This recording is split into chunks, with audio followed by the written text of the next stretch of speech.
Sampung opisyal ng Department of Public Works and Highways ang inimbestigahan kaugnay sa maanumalyang flood control projects. Kabilang dyan ang ilang regional directors na ayon kay Secretary Vince Dizon ay may lavish lifestyle o maluhong pamumuhay.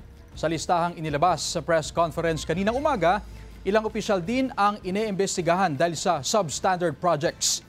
Nagpadala na raw ang DPWH ng show cause order sa mga naturang opisyal para magpaliwanag kaugnay sa akusasyon laban sa kanila.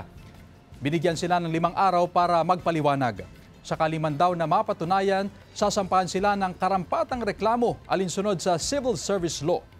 Babala ni Dizon sa mga tauhan ng DPWH sundin ang direktiba na makipagtulungan sa investigasyon ng ICI dahil mananagot ang lahat na mapatunayang sangkot sa kontrobersiya.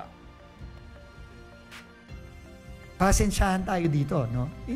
Kung akala nila ng mga opisyales na hindi ko siseryosohin yung sinasabi ko from the very beginning, I hope this is proof that we are serious, that the President is serious about this. Okay?